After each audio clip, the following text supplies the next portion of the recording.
Muito bom. Trabalhos para quem de direito, não é? Estou aqui como convidado.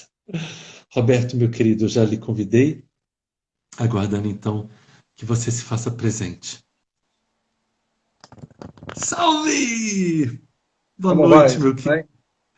Salve, querido. Boa noite, bem-vindo. Boa A noite, palavra está com você, meu querido. tudo bem?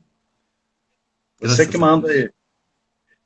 Querido, você faça a apresentação, fale sobre o seu grupo, aí você faz a Tá nossa bom, prece de início e nós começamos.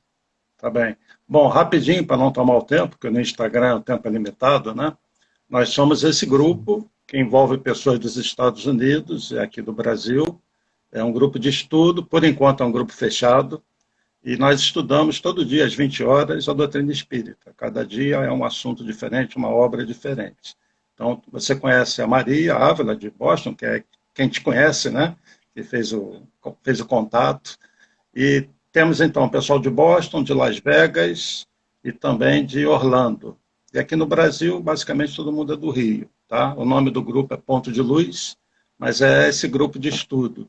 Eu queria te pedir permissão para hoje dedicar essa live a um de nós, é o nosso amigo lá de Las Vegas, o Santana, que foi internado meio às pressas e é capaz de estar assistindo a gente do hospital, tá bom? Que bom, Então, que um bom. abraço para o Santana e a gente dedica a ele. E é isso daí, nós resolvemos passar para você esse tema, que é sobre reencarnação e também mediunidade, no que tem na Bíblia, porque você é conhecedor, né? A tua origem é do judaísmo, você virou espírita. Então, ninguém melhor do que você para falar na visão, né, do espírita e na visão do judeu sobre essa questão de mediunidade. Muita gente, muito espírita ignora isso, e muito cristão Sim. ignora a reencarnação, a mediunidade, né? Aquela interpretação literal. Então, eu vou fazer a prece, passar a palavra para você depois. Aí pode me diminuir aí vai ser toda a sua. Então, vamos unindo nossos pensamentos, agradecendo muito ao Jack pela disponibilidade, que Jesus possa envolver a todos em muita luz, que tenhamos momentos aqui juntos de aprendizado, de reflexão. Pedimos aí pelo nosso irmão Santana internado e a todos aí, vocês que tenham entes queridos numa situação difícil, que essa luz, esse amor possa se estender a todos eles.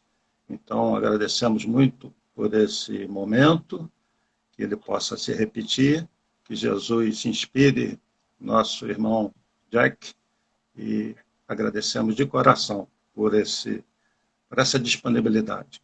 Graças a Deus. Então, Jack, a Graças a palavra é Deus. com você. Me retiro aqui de fininho e vai ser muito bom. Depois a gente se fala. Gratidão. Se Deus quiser. Queridos, nós iremos então, a partir desse momento, vamos retirar os comentários, como nós sempre temos esse costume de fazer, e para que fique mais tranquilo, para que todos possam não se perderem em tantos comentários e possam estar atentos ao que nós iremos hoje aqui falar, ok? Que assim seja, que assim seja. Pronto.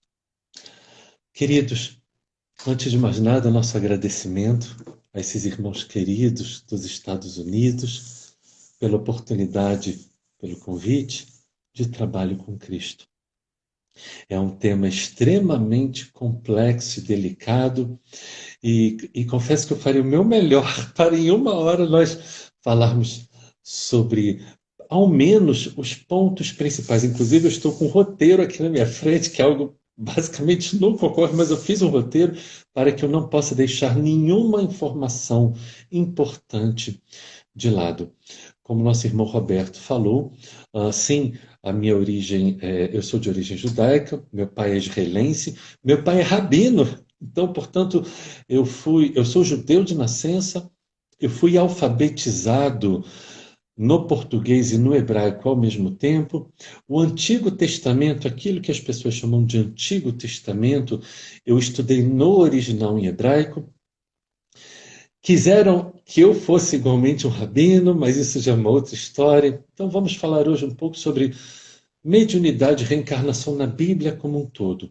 Então, nós vamos iniciar, então, questões sobre a reencarnação na religião judaica. Lembrando, queridos, que Jesus era um judeu, seguido por 12 apóstolos judeus, pregando na Palestina do século I somente para os judeus. Então, isso já é algo importante que a gente já deixa em pauta aqui.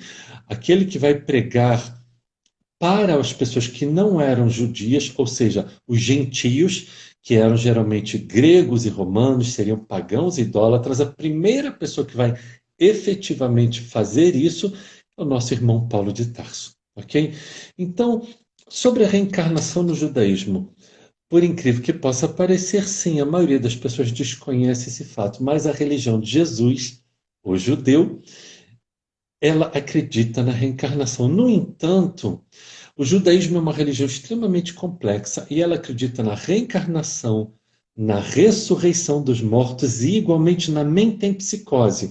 Ou seja, uma alma ela pode retrogradar e eu poderia, por exemplo, como algumas correntes budistas acreditam, eu poderia então voltar para um corpo de um animal ou de um vegetal ou até mesmo de um mineral, certo?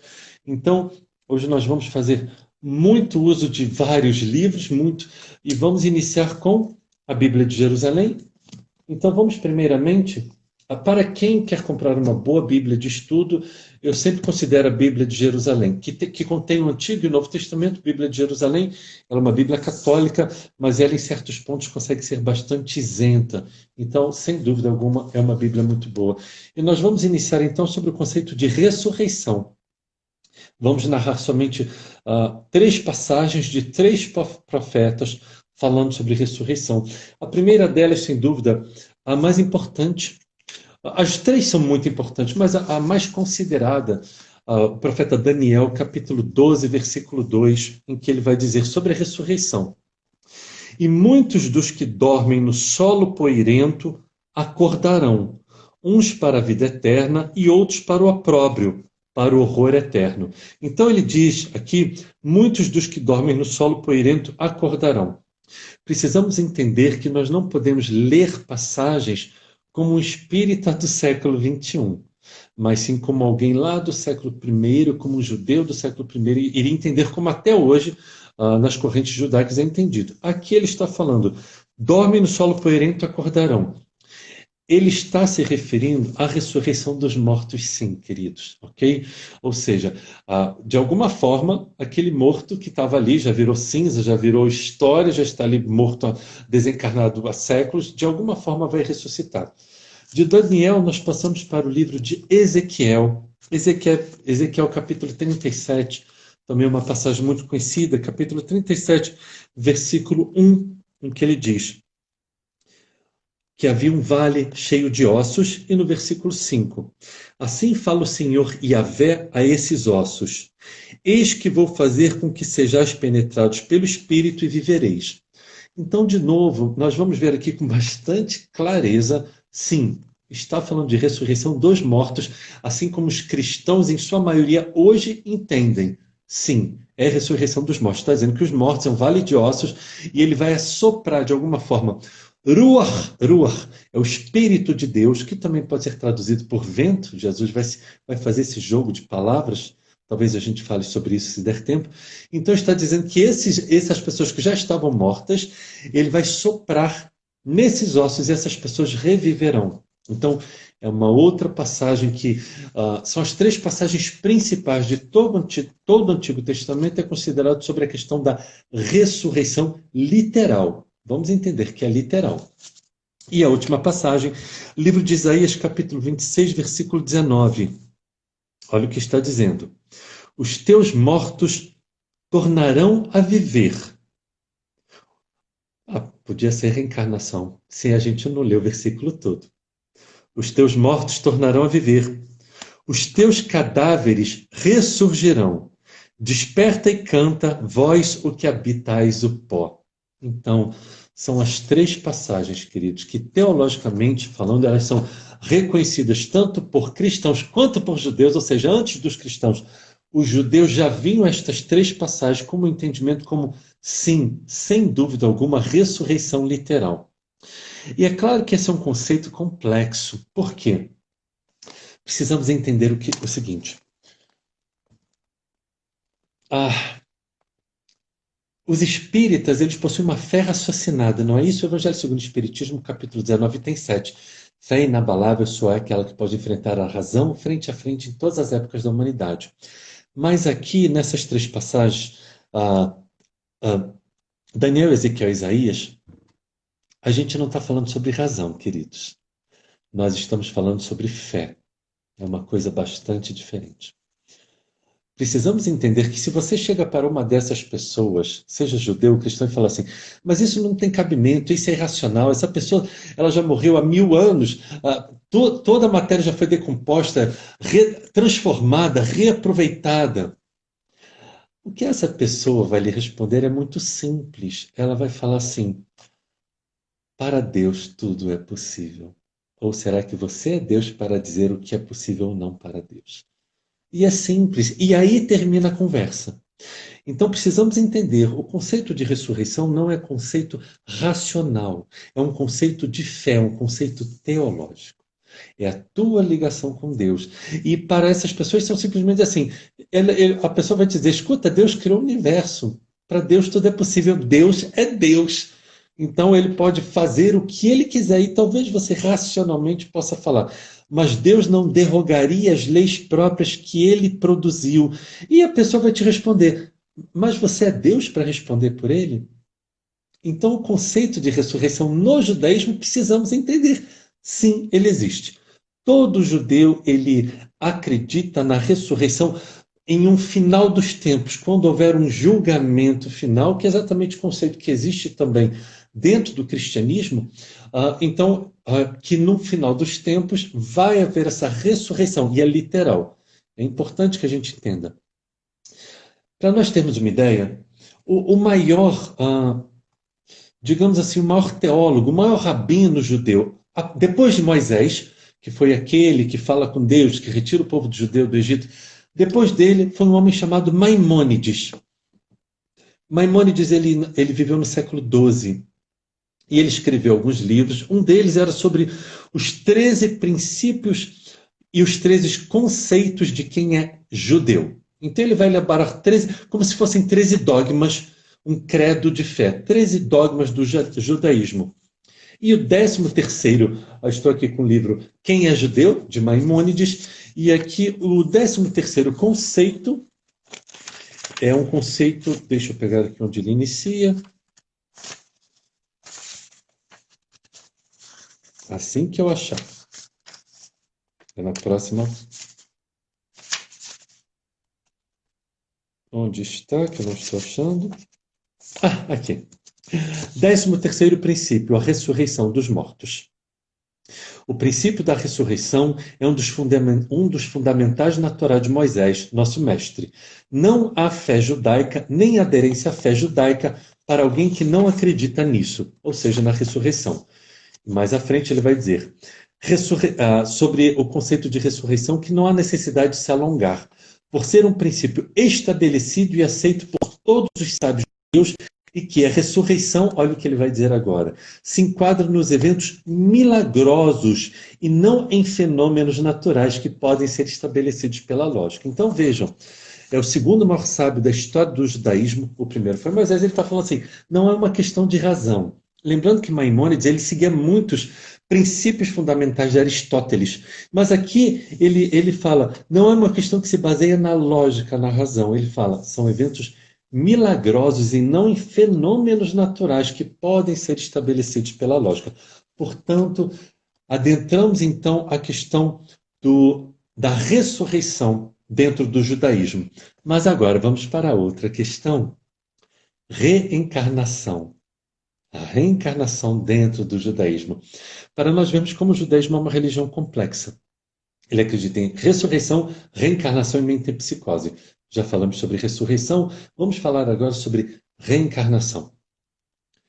A reencarnação ela é um princípio básico, mas ela não está escrita, ela é uma tradição oral e que mais tarde, sim, somente no século XVI, ela vai ser estabelecida como princípio, mas somente para pessoas iniciadas.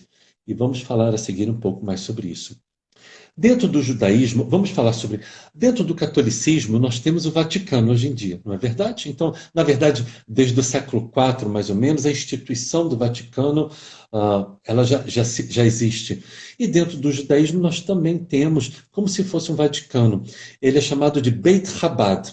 É uma linhagem muito longa de eminentes sábios ao longo das eras que vêm trazer diretrizes para a religião judaica. Então, nós vamos dizer, então, sobre o que o Vaticano do judaísmo, Beit Chabad, fala sobre reencarnação e ressurreição. Eu não vou ler tudo, somente algumas passagens. Em comparação a um conceito como mundo vindouro, que é o conceito do Olam Abá, o mundo que vai vir, que é o mundo melhor, que nós espíritas chamamos de mundo de regeneração, reencarnação não é, tecnicamente falando, uma verdadeira escatologia, ou seja, algo para o fim. A reencarnação era meramente um veículo para se atingir um fim, ou seja, ela é um caminho para o fim. O fim é a ressurreição. Nós vamos explicar. A reencarnação é meramente um veículo para se atingir um fim. É a reentrada da alma em um corpo inteiramente novo no mundo atual. A ressurreição inconstante é a reunificação da alma com o corpo anterior, em um mundo que a história ainda não testemunhou. A ressurreição é, assim, um conceito puramente escatológico, ou seja, de algo que é como se fosse o julgamento final, o fim dos tempos para o início de uma nova era, que nós chamamos de mundo de regeneração. Seu objetivo é recompensar o corpo com a eternidade e a alma com perfeição mais elevada. O propósito da reencarnação geralmente é duplo: compensar uma falha na existência prévia ou criar um estado de perfeição pessoal novo, mais elevado, ainda não atingido. Assim, a ressurreição é um tempo de recompensa, a reencarnação um tempo de reparação. A ressurreição é um tempo de colher, a reencarnação um tempo de semear. Olha que coisa linda. O fato de que a reencarnação seja parte da tradição judaica é surpresa para muita gente. Apesar disto, é mencionado em numerosos locais em todos os textos clássicos do misticismo judaico, começando com a preeminente obra da Kabbalah, o Zohar. Então agora já a gente vai falar um pouco sobre isso. Mais à frente, vai falar então sobre a Kabbalah, o Zohar. O Talmud, que é uma tradição escrita e oral que existe dentro do judaísmo, relata que o sábio do segundo século, então já estamos falando aí do segundo século, portanto, próxima à época de Jesus, que foi o primeiro século, Rabi Shimon Bar Yochai e seu filho Elazar se refugiaram em uma caverna para escapar à perseguição romana. Durante os 13 anos que se seguiram, eles estudaram noite e dia sem distração. Segundo a tradição cabalista, foi durante estes 13 anos que ele e seu filho primeiro compuseram os principais ensinamentos do Zohar. Oculto por muitos séculos, o Zohar foi publicado e disseminado por Rabbi Moshe de Leon no século XIII. Então muitas pessoas pensam que a Cabala, o Zohar, ele surgiu agora, mas não. Então o próprio Vaticano do judaísmo está falando. Isso existe desde o século II, mas era sempre para os iniciados. Mais à frente, então, vamos ver aqui o que ele fala sobre as oportunidades de reencarnação. Então ele vai dizer que alguns textos sugerem que você tem de 3 a 4 chances reencarnatórias para reparar um erro. Ok? Então você cometeu um erro, em alguns textos dizem que você tem 3 a 4 oportunidades reencarnatórias. Outros dizem que você recebe até 1000 oportunidades reencarnatórias. Olha só, 1000 oportunidades reencarnatórias. Então isso, vamos ver sobre essa questão. E agora vamos para o outro texto, igualmente, de novo, sobre o Beit Chabad também, continuando em um outro texto, em um outro artigo sobre a reencarnação. E aqui ele vai adentrar. Deixa eu ver se é isso aqui. Sim. O tema de Gilgul é Neshamot.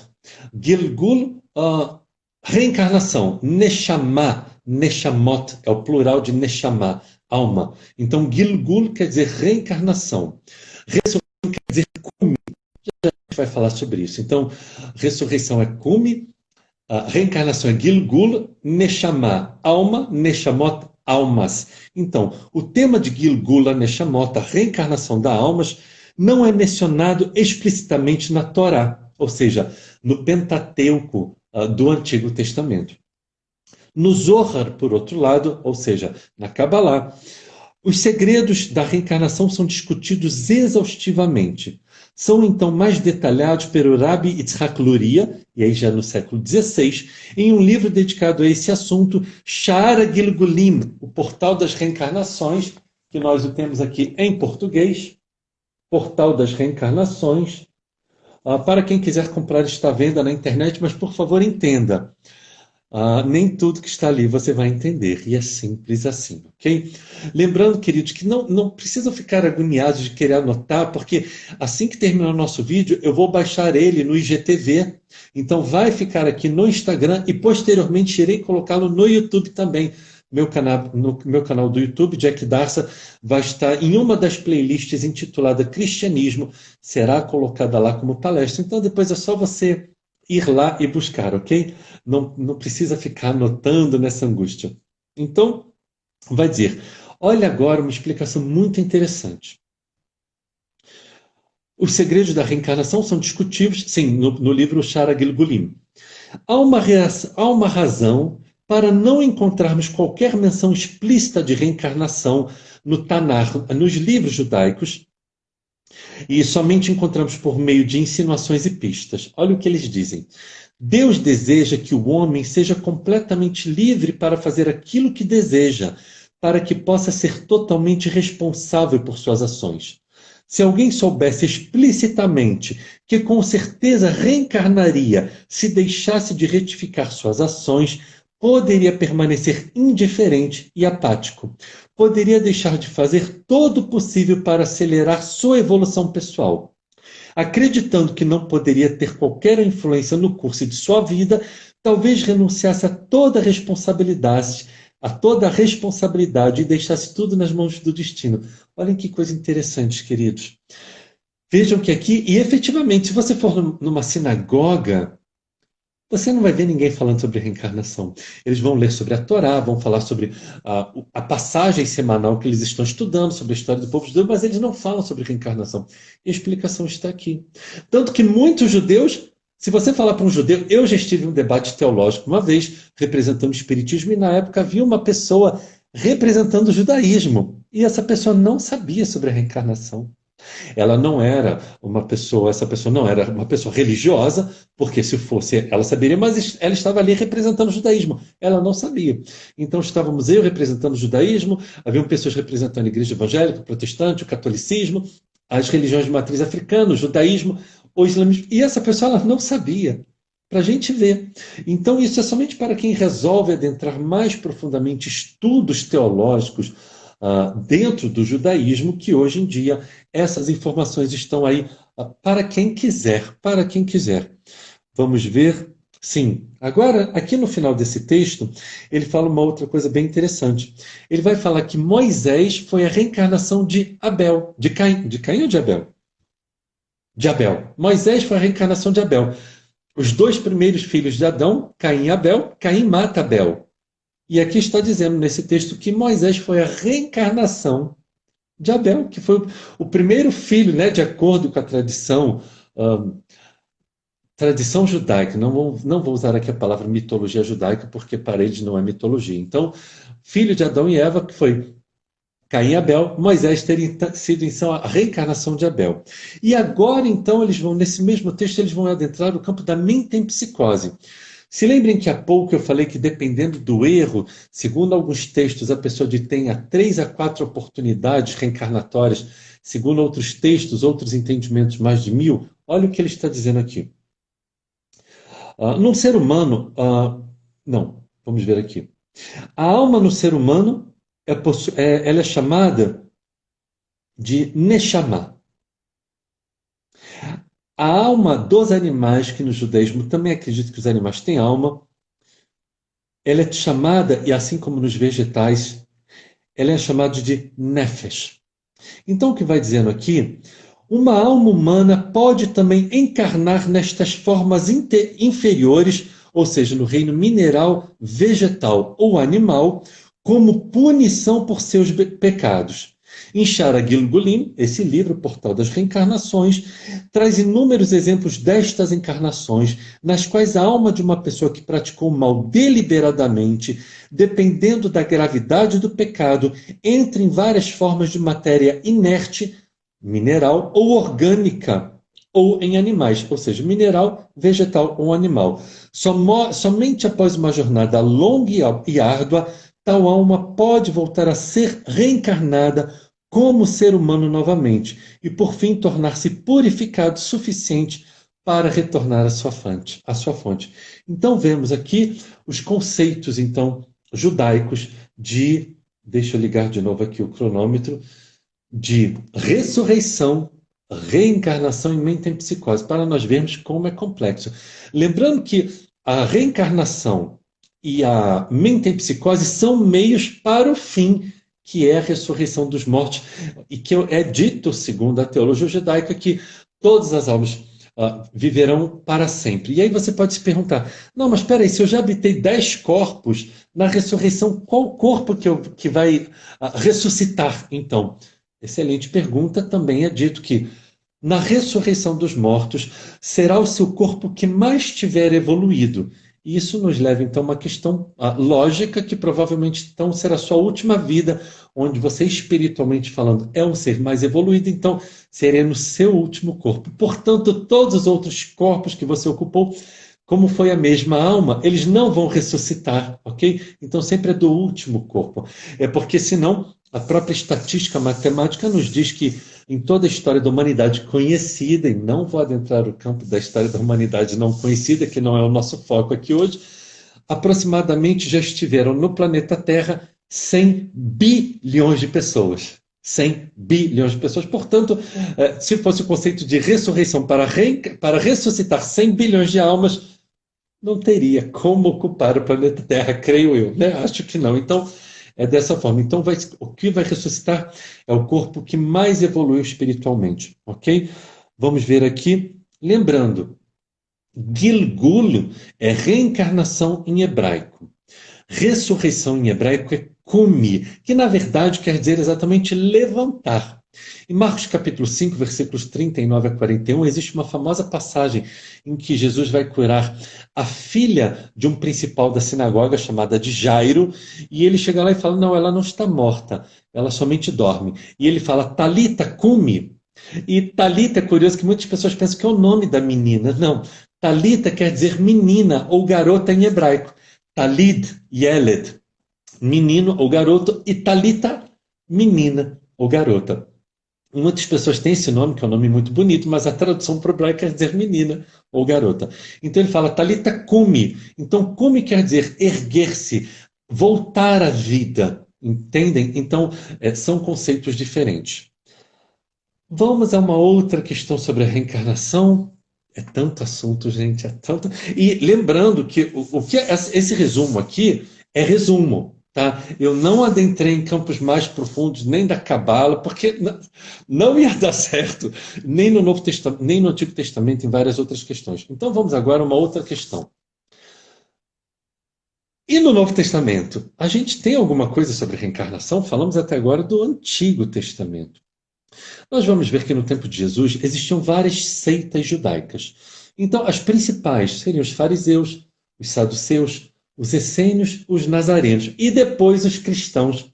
Atos dos Apóstolos, capítulo 11, versículo 26. E Antioquia foram aqueles seguidores pela primeira vez chamados de cristãos. Então, mais tarde, quando Paulo começa a pregar para os pagãos e para os idólatras, e também para os judeus, estas pessoas que passam a seguir os ensinos de Jesus se tornam cristãos. Então vamos ter as principais seitas, os fariseus, que eram os radicais fundamentalistas, os saduceus dominavam mais a política e a questão da economia e seguiam mais a tradição escrita, não a tradição oral. Os fariseus também seguiam a tradição oral. Os essênios, eles viviam muito reclusos. Tinha os nazarenos, que dizem que João Batista era um nazareno, Sansão seria um nazareno, que não cortavam o cabelo, eram vegetarianos, faziam voto de castidade, entre outras coisas. E depois os cristãos também. Então temos aqui algumas seitas.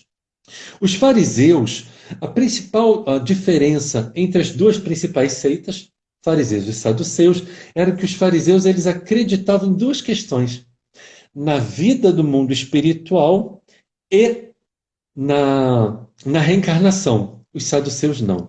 Não. Vamos ver que quando então um cristão ele chega até nós e diz que ele não acredita na reencarnação que não está na Bíblia, ele está certo. Simples assim. Corroborando com isso, acabei de lembrar agora de duas passagens que eu nem anotei aqui. Salmo 6,5 e 146,4. Deixa eu ver só se é o 146,4. Salmo 6,5 e 146,4. Deixa eu só confirmar para eu não estar falando aqui uma bobagem. Salmo 146,4, mas eu acho que é isso sim. Vamos ver. Isso. Então, o Salmo 6,5 e 146,4 são outras duas passagens nos Salmos que também são entendidas sobre ressurreição. Então, queridos, sim, se o evangélico chegar e falar assim, nós não acreditamos na reencarnação porque não está na Bíblia, você fala assim, meu irmão, você tem razão, não está. Mas a ressurreição está. Mas a metempsicose também não está. Então precisamos entender que, para quem acredita no dogma da inerrância bíblica, ou seja, o dogma dizendo que os 46 livros do Antigo Testamento, os 27 livros do Novo Testamento, eles foram escritos, inspirados por Deus, e que absolutamente tudo que está aqui é a palavra inerrante de Deus. Simples assim. Nós não precisamos adentrar essa questão, mas temos dicas. Então, vamos ao Novo Testamento. Então, os fariseus, ele acreditavam sim. Vamos ver em Atos dos Apóstolos, capítulo 23, versículo 8. Paulo está fazendo um discurso e os fariseus e saduceus estão ouvindo e ele vai falar, e aí os fariseus vão dizer, nenhum mal achamos nesse homem. Se algum anjo ou espírito lhe falou, não resistamos a Deus. Então, aqui eles estão falando sobre o contexto que os fariseus acreditavam na ação dos espíritos, na vida espiritual, que as pessoas morriam, mas elas permaneciam vivas em um outro mundo. Vamos ver em várias passagens pessoas chegando até Jesus e dizendo: o que devo eu fazer para herdar a vida eterna? Então, vida espiritual. Evangelho segundo João, capítulo 18, versículo 36. Capítulo 14, versículo 1. Meu reino não é deste mundo. Não. Capítulo 14, versículo 1 é. Capítulo 14, versículos 1 e 2 é. Há muitas moradas na casa do meu pai. E aí sim, no capítulo 18, versículo 36, Pilatos está interrogando Jesus: tu és rei? E ele responde: sou, mas meu reino não é deste mundo. Então, lembrando que ele não é rei daqui. Ele é rei de um outro mundo. Quem sabe um dia a gente faça aqui uma palestra também sobre os 3 conceitos de reino de Deus ou reino dos céus contidos no Novo Testamento. Então, os fariseus, sim, eles acreditavam nessa questão, mas os saduceus não.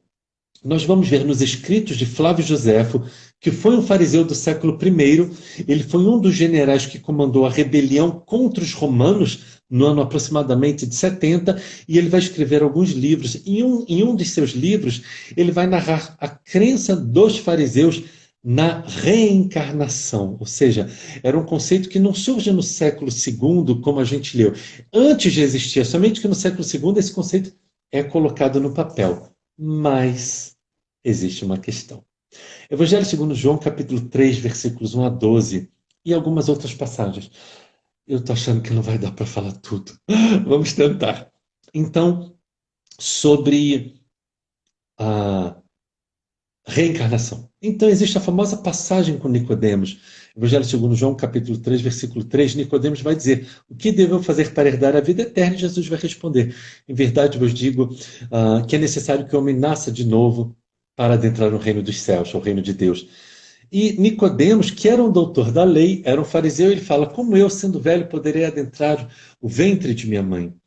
E a chave de toda essa fala, aí Jesus faz um jogo de palavras com água, vento e espírito. E eu não vou adentrar aqui esse contexto teológico, porque senão não vai dar para a gente falar sobre tudo. Mas no final, no versículo 10, tem a chave do enigma. Jesus fala... eu nem anotei isso aqui, nem botei aqui.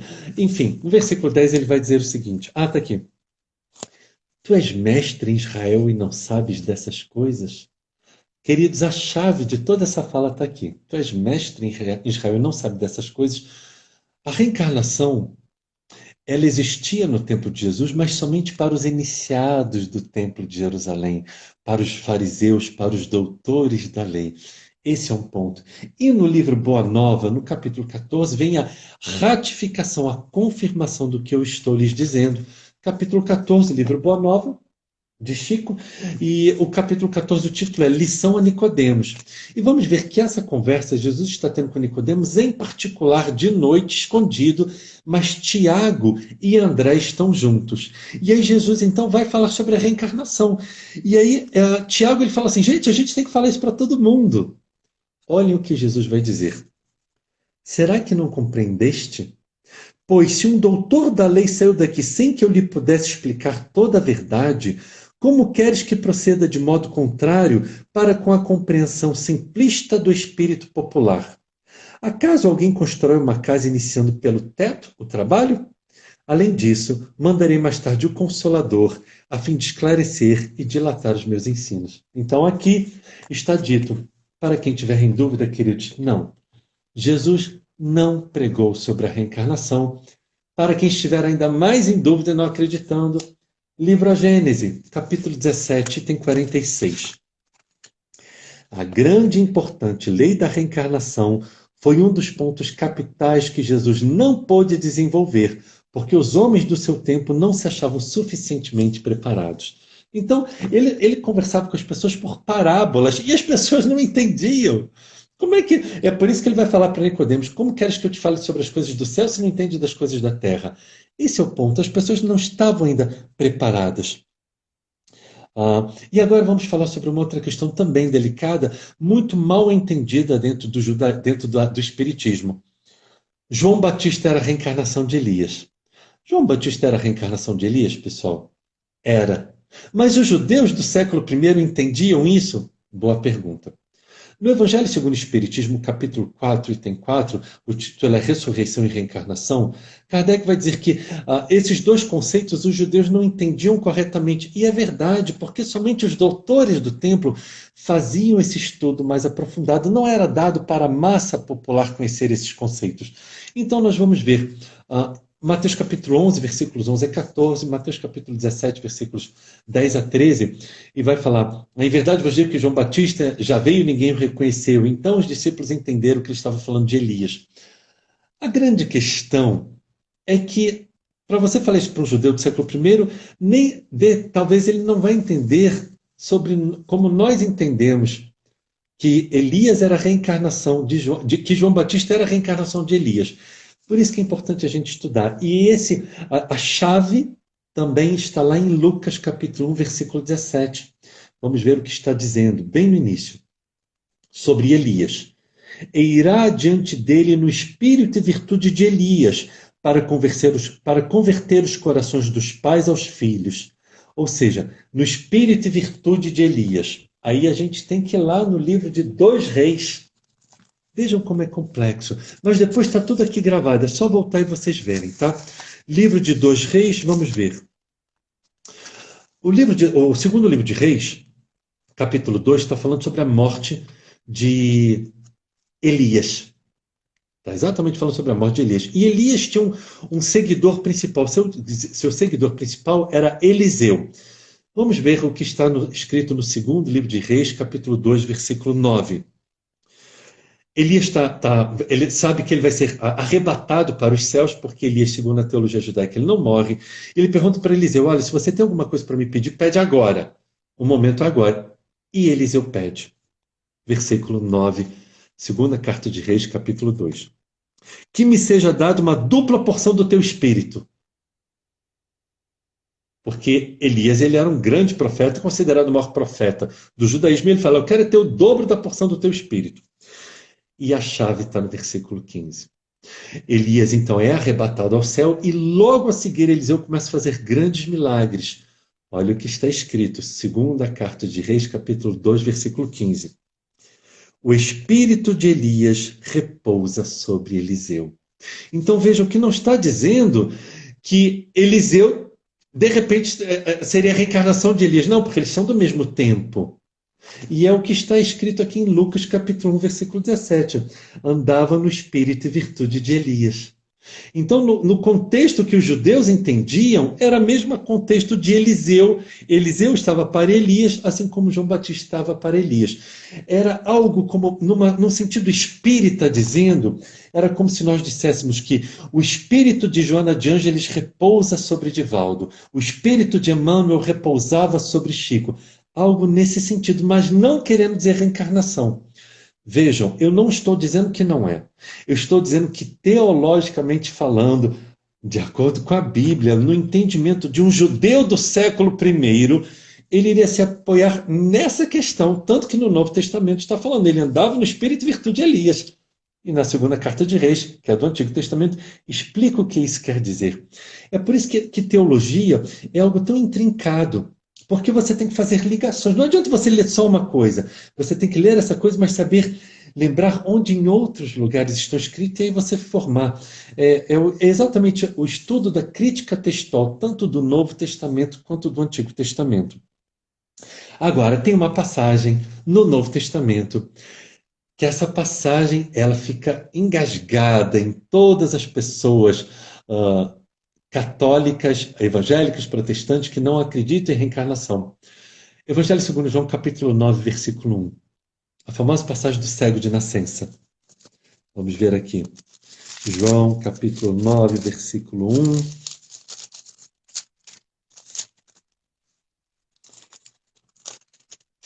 Ok. E passando Jesus, viu um homem cego de nascença. E os seus discípulos lhe perguntaram, dizendo, Rabi, quem pecou, este ou seus pais, para que nascesse cego? Não tem jeito. Não tem jeito. Se ele é cego de nascença, como ele pode ser pecado?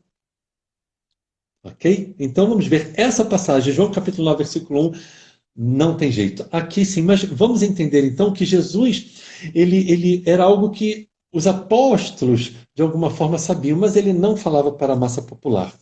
E agora, finalmente, então, temos 10 minutinhos somente, queridos. Mas eu quis explanar essa questão da reencarnação. Vamos agora para a mediunidade. Sim, Moisés proibiu a comunicação com os mortos. Deuteronômio capítulo 18, versículo 10 a 12, Levítico capítulo 19, versículo 26, capítulo 19, versículo 31, e Levítico capítulo 20, versículo 27, e no Novo Testamento uma única passagem, Gálatas capítulo 5, versículo 20. O que nós precisamos entender em relação a todas essas passagens, queridos? Moisés está proibido feitiçaria, está proibido a necromancia, necro, morto, mancia, adivinhação, se utilizar dos mortos para fins de adivinhação. Ou seja, você fazer uma invocação de alguém. Samuel capítulo 1, vamos ver se eu marquei aqui, eu só não sei onde está. Primeira carta de Samuel, capítulo 28, a famosa passagem de Samuel e a feiticeira de Endor, em que o rei Saul, ele vai evocar Samuel, um profeta já morto, para saber o resultado de uma guerra. E aqui, então, nós vamos ver que ele vai dizer, não, mas é proibido. Sim. Então, você querer invocar um morto para saber com quantos anos você vai se casar, quantos filhos você vai ter, se você vai passar naquele concurso público. Eu queria uma ajudinha para que traga o meu amor de volta. Queridos, isto a doutrina espírita também diz que não é nada aconselhável. Não, Jack, mas eu fui naquela senhora, eu paguei não sei quantos R$ 1.000. Querido, você pagou a um ser encarnado, mas os espíritos que trabalham para aquela senhora, eles vão te cobrar. Lamento lhe dizer isso. Então, muito cuidado. Então, isso sim, nós espíritas também falamos para não fazer. Então, essa questão era algo muito comum no tempo dos judeus, principalmente entre os egípcios, fazer essa invocação dos mortos por diversos meios, enfim, oráculos, pitonisas, leituras em sangue, muitas questões. Então ele vai falar, não, então ele proíbe mesmo. Então, essa proibição nós também aconselhamos. Não faça isso. Não invoque, né? Pessoas fazem brincadeira do copo, sei lá do que mais. Isso nós espíritas, quando nós espíritas conversamos com os mortos, porque eles permanecem vivos, nas reuniões mediúnicas, são para auxiliar os nossos irmãos em sofrimento. Jamais para chamar alguém, algum espírito. Se você chega numa reunião mediúnica, eu queria chamar meu tio desencarnado há 30 anos, eu queria saber, conversar com ele. Não, desculpe, você está na reunião errada. Não, eu queria saber se eu vou conseguir. Poxa, meu namorado me largou, minha namorada, eu queria ver se eu tinha uma ajudinha. Não, meu querido, você está na reunião errada. Reunião espírita séria não trata sobre isso. Então, vamos ver agora diversas passagens. Primeira Epístola aos Tessalonicenses, capítulo 5, versículo 19 a 21. Vamos ver o que Paulo diz. Ouvi todos que os Espíritos têm a lhes dizer, mas passo tudo pelo crivo da razão. Eu devia ter marcado, né? Não marquei, agora vai ser mais difícil de achar. Vamos ver aqui. É isso que ele fala, mas vamos ver. Já achei. Não extinguais o espírito, não desprezeis as profecias. Examinai tudo, retende bem. Primeira Epístola de João, capítulo 4, versículos 1. Amados, não criais a todo espírito, mas provai se os espíritos são de Deus. Vejam, eu falei há pouco, Atos dos Apóstolos, capítulo 23, versículos 8 e 9. Só para vocês verem que eu não estou tirando da minha cabeça. Capítulo 23, versículos 8 e 9. E havendo dito isso, houve dissensão entre os fariseus e os saduceus, porque os saduceus dizem que não há ressurreição, nem anjo, nem espírito, mas os fariseus reconhecem uma e outra coisa. E originou-se um grande clamor, e levantando-se os escribas da parte dos fariseus, contendiam, dizendo, nenhum mal achamos neste homem, e se algum espírito ou anjo lhe falou, não resistamos a Deus. Então vejam que a mediunidade ela sempre esteve presente, principalmente tanto no Antigo quanto no Novo Testamento. Nós vamos ver que em toda igreja, que vem da palavra eclésia, que quer dizer reunião, que Paulo fundava, havia ali os dons e as profecias. Na primeira carta aos Coríntios, eu tenho mais 4 minutos, gente, mas vamos ver se a gente consegue. Na primeira carta aos Coríntios, capítulo 12, 13 e 14, Paulo fala sobre mediunidade. Primeira carta aos Coríntios, capítulo 12, versículo 7. Mas a cada um é dado uma porção do Espírito para o que lhe for útil. Entendendo que a profecia, o que a gente lê, quando a gente lê profecia, a gente precisa ler psicofonia. Primeira carta aos Coríntios, capítulo 14, versículo 3. Mas o que profetiza fala aos homens para edificação, exortar e consolar. Veja que ele não está falando que quem tem um dom de profetiza para falar o futuro, o número da Mega Sena. Não, não é isso. O que profetiza fala aos homens para edificar, exortar, consolar. Primeira carta aos Coríntios, capítulo 12, versículo 7, que eu falei há pouco. Mas a manifestação do Espírito é dada a cada um para o que for útil. Queridos, lembrando que eu não estou lendo uma Bíblia espírita não, tá? Se eu fosse ler essa aqui, a Bíblia de Jerusalém, é a mesma coisa. Mas é porque essa é a Bíblia que eu leio no dia a dia. É uma Bíblia dos Gideões Internacionais. São essas Bíblias que a gente encontra em hotel, lanchonete, não sei, aeroporto, hospital, escolas. Uma Bíblia dos Gideões Internacionais, né? Então, está aqui. Lembrando que sempre o dom da profecia, que é exatamente o Espírito falado através de uma pessoa, é feito. Vamos ver o que ele diz na primeira carta aos Coríntios, capítulo 12, versículo 28. Acabei de lembrar dessa passagem também. Aqui. E a uns pôs Deus na igreja, primeiramente apóstolos, em segundo lugar profetas, ou seja, os médiuns. Em terceiro, doutores, depois milagres, depois dons de curar, socorros, governos e variedades de línguas. E agora vamos lá para a primeira carta aos Coríntios, capítulo 14, versículo 28. Faltam 2 minutinhos para nós terminarmos. Falem 2 ou 3 profetas e os outros julguem. Se lembram que ele fala na primeira Epístola aos Tessalonicenses, capítulo 5, versículo 19 a 21? Ouvi tudo e retende o bem? Ele está falando aqui, ó. Falem 2 ou 3 profetas, ou seja, os médiuns psicofônicos, e os outros julguem. Porque todos podereis profetizar uns depois dos outros, para que todos aprendam e todos sejam consolados. Queridos, é Paulo, fundador do cristianismo, dizendo como funcionava uma reunião mediúnica. Aquilo que se chama no Novo Testamento de dom, carisma, profecia, é o que nós espíritas chamamos de mediunidade. E está aqui, eles estão falando sobre espíritos. E é simples assim. Não tem como fugir, entendem? Não é algo que os espíritas inventaram, não. Somente que os espíritas eles vêm trazer a público o que está escrito aqui no início, no prefácio desse livro, acabei de lembrar.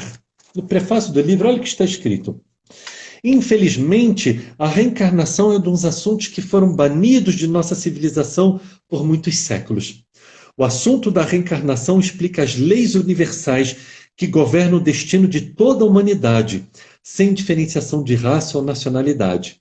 Então, não importa onde vivemos ou que lei humana nós seguimos, as leis divinas sempre prevalecerão. Não importa se acreditamos ou não em reencarnação, todos nós reencarnamos e estamos sujeitos às mesmas leis da ordem divina.